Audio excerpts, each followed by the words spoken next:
ایک شہر جو ہنستے ہوئے بسایا گیا اور اس میں بسنے والی قوم جسے ہر نعمت سے نوازا گیا، مگر وہ انسانی تاریخ میں ایک ایسی سرزمین تھی جہاں گناہ چھپ کر نہیں، اعلانیہ رنگ میں کیے جاتے تھے۔ اس قوم کا جرم اتنا انوکھا تھا کہ اس جیسا عمل انسانی یادداشت میں کبھی درج ہی نہیں ہوا تھا۔ اللہ کو ان کا راستہ پسند نہ آیا اور پھر اللہ کا فیصلہ ہوا۔ تو کیا فیصلہ تھا؟ پل بھر میں اس پوری قوم کو بستی سمیت الٹ دیا گیا، جو قیامت تک عبرت بن کر رہ گیا ہے۔ یہ قوم تھی قوم لوط، اور یہ بستا ہوا شہر تھا سدوم۔ آج کے اردن اور فلسطین کے درمیان دو مشہور شہر واقع تھے، سدوم اور عمورہ۔ سدوم ایک ایسا شہر تھا جہاں زمین میں چشمے اور باغیچے دونوں موجود تھے، فصلیں اتنی مضبوط کہ لوگوں کو کبھی اندازہ ہی نہ تھا کہ یہ زمین بھی انکار سن سکتی ہے۔ کھجوروں کے نرم نرم گچھے تھے، پھول بھرے ہوئے، اور زمین کے پانی میں مٹھاس تھی، لیکن ان کے دل زمین کی مٹھاس سے الٹ دھیرے دھیرے سختی میں ڈلنے لگے۔ پہلے ان کے گناہ فرد تک تھے، تمہاری مسکراہٹ بہت خوبصورت ہے۔ پھر سردار مسکرا کر بولے، یہ نیا راستہ ہے، اس میں مزہ بہت ہے۔ اور پھر لوگوں میں یہ شوق عادت اور رویہ بن گیا۔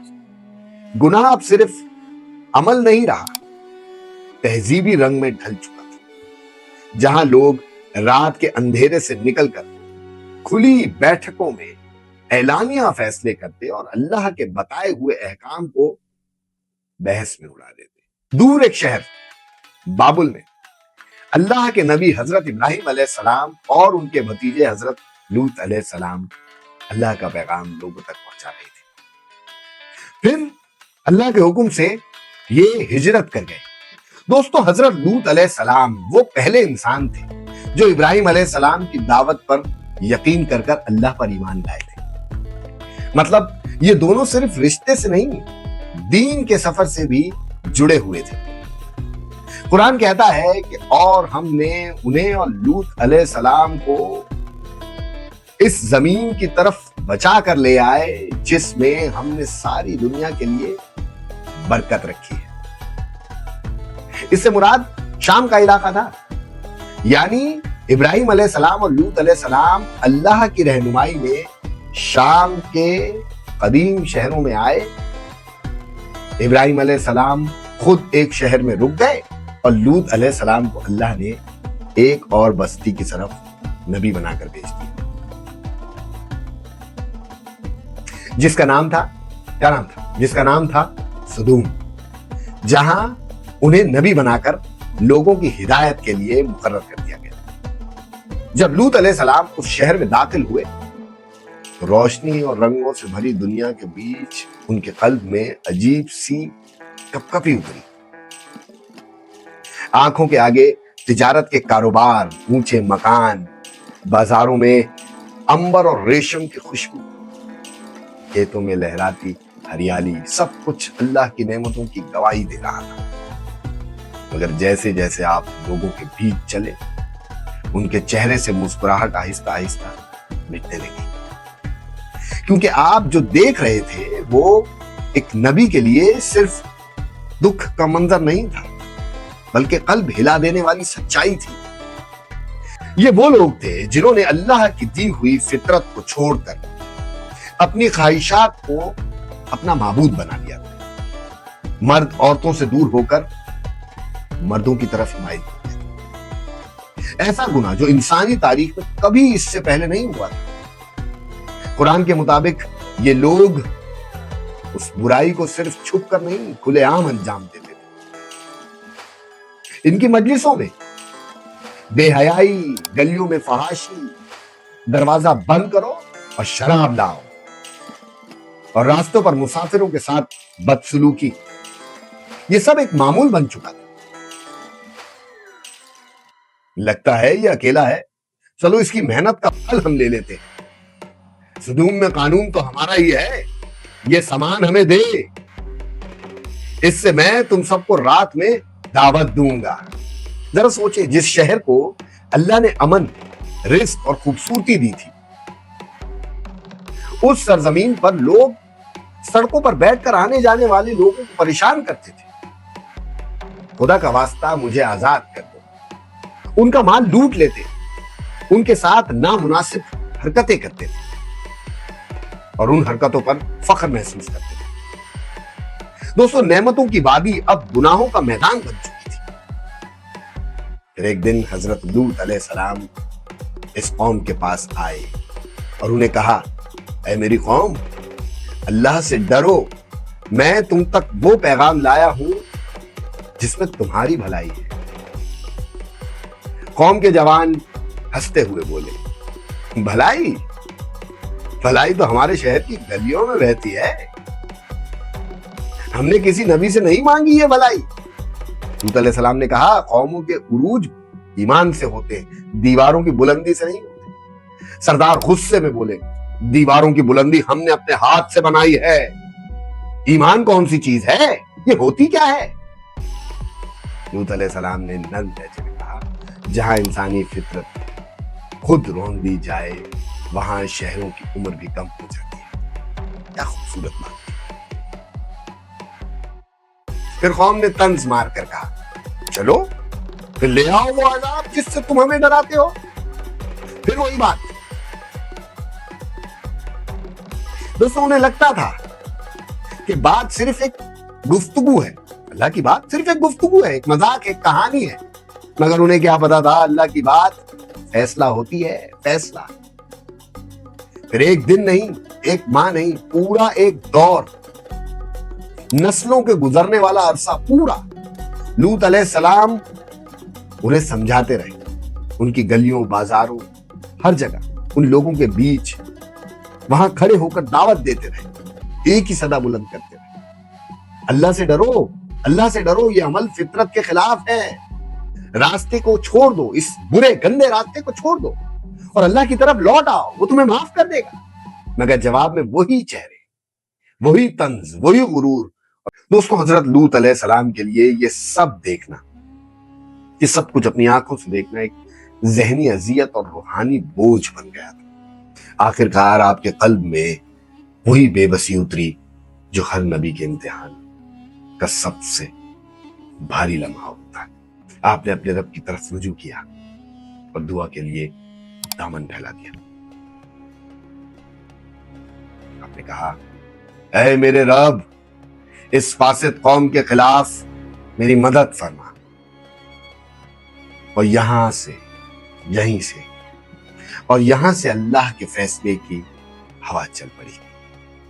دوستوں، ایک روز اللہ کے فرشتے انسانی صورت میں حضرت ابراہیم علیہ السلام کے پاس مہمان بن کر آئے۔ آپ ابراہیم علیہ السلام نے انہیں دیکھ کر عزت اور مسکراہٹ کے ساتھ استقبال کیا۔ آپ نے فوراً اپنی روایتی مہمان نوازی دکھاتے ہوئے فرمایا، تھوڑی دیر رکے، میں آپ کے لیے کچھ حاضر کرتا ہوں۔ پھر حضرت ابراہیم علیہ السلام نے دسترخوان پیش کیا، مگر انہوں نے دیکھا کہ مہمان ہاتھ آگے نہیں بڑھا رہے اور کھانے کو چھو بھی نہیں رہے۔ آپ کے چہرے پر فکر کی لکیر ابھر آئی۔ دوستوں، اس وقت فرشتے سمجھ گئے کہ خلیل اللہ، اللہ کے دوست حضرت ابراہیم علیہ السلام کے قلب میں سوال اٹھ چکا ہے۔ تب انہوں نے فرمایا، گھبرائے نہیں، ہم اللہ کے فرشتے ہیں۔ اور ساتھ ہی آپ علیہ السلام کو ایک بیٹے کی خوشخبری دی۔ حضرت ابراہیم علیہ السلام کا دل خوش ہو گیا اور شکر کی مسکراہٹ لوٹ آئی۔ خوشخبری کے بعد فرشتوں نے اگلا فیصلہ بھی سنایا۔ ہم اب ایک ایسی بستی کی طرف جا رہے ہیں جو حد سے زیادہ فساد اور بے حیائی میں ڈوب چکی ہے۔ وہاں ایک نبی تشریف فرما ہے، حضرت لوط علیہ السلام، اور ہم ان کی قوم کو تباہ کرنے بھیجے گئے ہیں۔ دوستوں، حضرت ابراہیم علیہ السلام جو رحم اور شفقت کا سمندر تھے، آپ نے فرشتوں سے سفارش کی کہ شاید کوئی راستہ ہدایت کا ابھی بھی باقی ہو، لیکن اللہ کا فیصلہ آسمان میں لکھا جا چکا تھا، ہدایت کی مہلت پوری ہو چکی تھی۔ اور فرشتے وہاں سے نکل پڑے۔ اس کے بعد وہ فرشتے حضرت لوط علیہ السلام کے گھر انسانی شکل میں اور مہمان بن کر گئے۔ جیسے ہی شہر میں خبر پھیلی کہ لوط کے گھر اس کے مہمان آئے ہیں، خوب رو نوجوان آئے۔ دوستوں اس کے بعد لوگ دوڑتے ہوئے حضرت لوط علیہ السلام کے گھر کے باہر آ گئے، دروازہ بجانے لگے، پیٹنے لگے زور زور سے۔ جوان بولے دروازہ کھولو لوط، دروازہ کھولو، مہمانوں کا استقبال ہم خود کریں گے۔ حضرت لوط علیہ السلام نے انہیں بہت صاف الفاظ میں روکا، نصیحت کی اور اللہ کا خوف یاد دلایا۔ آپ علیہ السلام نے فرمایا یہاں سے چلے جاؤ اور میرے مہمانوں کو تنگ مت کرو۔ قوم نے چیخ کر کہا ہمیں تمہاری نصیحت میں کوئی دلچسپی نہیں ہے، ان مہمانوں کو باہر بھیجو۔ اور پھر فرشتوں نے اپنی اصلی شکل ظاہر کر دی۔ انہوں نے حضرت لوط علیہ السلام سے کہا آپ گھبرائیں نہیں، ہم اللہ کی طرف سے بھیجے ہوئے فرشتے ہیں، یہ لوگ آپ کا کچھ نہیں بگاڑ سکتے۔ آپ اپنی بیوی کو چھوڑ کر اپنے گھر والوں کو لے کر رات کے اندھیروں میں یہاں سے نکل جائیں اور پیچھے مڑ کر بالکل مت دیکھیں، کیونکہ صبح ہوتے ہی ہم اس قوم کو تباہ کر دیں گے۔ دوستوں بعض روایتوں میں یہ آتا ہے کہ ان کی بیوی حضرت لوط علیہ السلام کی بیوی ان کے ساتھ گئی تھی، مگر اس نے کچھ دیر چلنے کے بعد پیچھے پلٹ کے دیکھا تو وہ پتھر کا مجسمہ بن گئی۔ یہ اس کا ذکر قرآن میں کہیں نہیں موجود، یہ اس کا ذکر بائبل میں کہیں آتا ہے اور اس کا ذکر اسرائیلی روایتوں میں بھی کہیں آتا ہے، مگر قرآن کے روح سے اس کی کوئی حقیقت نہیں ہے۔ اس میں یہی بتایا جاتا ہے کہ اللہ کی طرف سے حکم آ گیا تھا کہ تم جو حضرت لوط علیہ السلام کی جو بیوی تھی، جو ان کی وائف تھی، ان کا دل انہی لوگوں میں تھا، تو اس لیے ان کو وہاں پیچھے چھوڑ دیا گیا اور وہ اپنی بیٹیوں کو لے کر وہاں سے روانہ ہو گئے۔ دوستوں جیسے ہی اللہ کا حکم آیا زمین لرز اٹھی، آسمان پر ایک عجیب خاموشی چھا گئی اور پھر حضرت جبرائیل علیہ السلام نے پوری بستی کو جڑ سے اکھاڑ کر آسمان کی طرف اٹھا دیا، یہاں تک کہ فرشتوں نے ان کے کتوں کے بھونکنے کی آوازیں تک سنی اور پھر اسے الٹ کر زمین پر دے مارا، اور اس کے ساتھ ہی آسمان سے کنکریلے پتھروں کی بارش ہو گئی۔ ہر پتھر اپنا نشانہ جانتا تھا، ہر گناہگار اپنے انجام کو پہنچا۔ دیکھتے ہی دیکھتے وہ بستی جو کبھی آباد تھی مٹی کا ڈھیر بن گئی، ایک نشان عبرت، ایک مثال قیامت تک کے لیے۔ آج اگر ہم غور کریں تو ہمیں اس قوم کی بہت سی نشانیاں اپنے ارد گرد نظر آتی ہیں۔ گناہ جو کبھی چھپ کر کیے جاتے تھے اب سوشل میڈیا پر فخر سے دکھائے جاتے ہیں، بے حیائی جو کبھی شرمندگی کا باعث تھی اب تفریح بن چکی، اسٹیٹس بن چکی، کمزور کا حق مارنا، ظلم کرنا اور سچ بولنے والے کا مذاق اڑانا، یہ سب وہی چیزیں ہیں جو اس قوم میں تھیں، اور یہی وہ مقام ہے جہاں انسان کو رک کر سوچنا چاہیے کہ کہیں ہم بھی اس راستے پر تو نہیں چل پڑے، کیونکہ اللہ کا قانون بدلتا نہیں ہے، وہ مہلت دیتا ہے، موقع دیتا ہے، بار بار سمجھاتا ہے، مگر جب کوئی قوم حد سے گزر جائے تو پھر اس کی پکڑ ایسی ہوتی ہے کہ وہ تاریخ بن جاتی ہے۔ دوستو یہ قصہ صرف ایک واقعہ نہیں ہے، یہ ایک آئینہ ہے، ایک وارننگ ہے، ایک سوال ہے جو ہر انسان سے پوچھ رہا ہے کہ تم کس طرف جا رہے ہو، کیونکہ انجام ہمیشہ راستے کے مطابق ہوتا ہے، اور جو راستہ سدوم والوں نے چنا اس کا انجام دنیا نے دیکھ ہی لیا ہے۔ اگر آپ کو یہ واقعہ سمجھ آیا ہے تو کمنٹس میں لکھو کہ آپ کو قوم لوط سے کیا سبق ملا۔ ویڈیو کو لائک کرو، چینل کو سبسکرائب کرو اور اپنے دوستوں کے ساتھ ضرور شیئر کرو۔ اللہ حافظ۔